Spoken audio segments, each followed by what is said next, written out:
Hello, welcome to our review of the KEF R-300 loudspeakers. We're going to talk to you about the build quality of these loudspeakers and the different technologies that go into making them.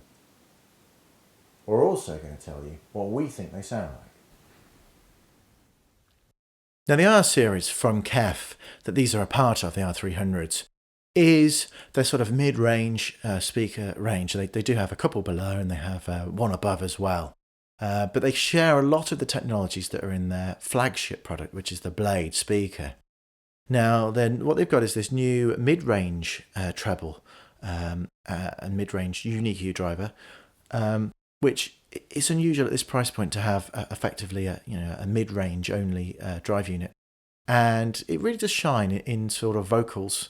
It's really, really good, and it means they can in this sort of size speaker, which is really a stand mount design, you can really get the most out of the bass drive unit because it's completely independent of the treble and mid-range. And you can also put a lot through for vocals. That's what we like about these. For their size, they're astounding. They really do sound like a floor stander. And I'd be hard pushed. These their price point. They're bigger drive units than what you get in the R500, which is the first floor stander in the range. And these are the second bookshelf or stand mount speaker in the range, up from the R100s, and it'd be a difficult decision between these or the R500 floor standers, because I really do like these, especially if you don't want a speaker that's too big, that's going to dominate a room, or they're going to go in a smaller room or study. Then this is the sort of speaker I think you should be auditioning. Here you can see in the middle the tweeter, which is a metal dome tweeter, has KEF's Tangerine waveguide. Now this is in place to try and smooth out the higher frequencies and stop them sounding quite so bright, which you often get with a mid-range, with a treble metal dome tweeter. And it frees up the mid-range as well to concentrate on mid and the treble to go with the really high frequencies, which these do.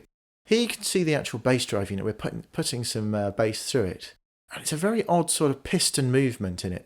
It hasn't got a very much depth to the cone. And you can see that it almost seems like it's wobbling, but it is deceptive because it doesn't move that much, but it does produce an awful lot of bass. You can see the different finishes we just showed you there, the walnut and the high gloss black. These are the rosewood finish. They're rear ported, so they need to go fairly close to a wall, but we've had them freestanding out from the wall as well, and they still produce an awful lot of bass. The terminals, they're multifunctional. You can use them with, you can either single wire or bi-wire. Those little links in the middle, you tighten them up if you're not bi-wiring, or you bring them out if you are bi-wiring. The terminals can use spades, banana plugs or bare wire. They come with a little plastic bung in the back that you have to undo the terminal all the way if you want to use banana plugs and pull the little plastic bung out. But otherwise, if you're just bare wiring or spades, then you don't need to do that. So yeah, all around, we think these are a very good speaker for at the price point. There's not much else that really can compete with them. They haven't been reviewed that much at the time we were making this review. But the ones below, the R100s, have had a fantastic review. So it's really a shame we haven't listened to these, because the step up in performance is very marked.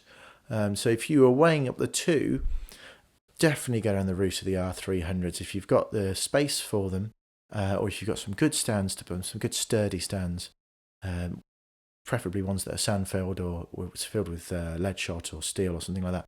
Then you will get a very, very good tight bass response from these speakers, and you'd be pushed to get a floor stander really at the same price. So that's the pros. The sound quality, very, very good. Build quality as well. The high gloss finish of these is really the jewel in the crown of the different finishes. The others are a sort of soft satin finish and possibly don't look as good. But if you're not in such a modern room, if you're in a more of an old-fashioned sort of room, then you probably go down the route of the others, because they're going to be fit in more with sort of older furniture. But if it's a modern environment, I would go with that high gloss black finish. And that's one of the pros of these. The terminals are also very good. We're very impressed with those. And their mid-range response, very good. Cons, not really anything. Nothing we can think of, though. We think they're very good value for money at the price point, and the build quality is outstanding, and the sound quality is very good as well. The only thing I would possibly say is that they don't have the grills. We've not even showed them because the grills don't look very nice on. They look much better without the grills. It's a shame they didn't have a full-length grill to go over the whole speaker, but that's a very minor issue, and they do look much better with them off, we think. That's the end of our review of the KEF R-300 loudspeakers. If you'd like to see more reviews, please visit our website, avland.co.uk. Thank you very much.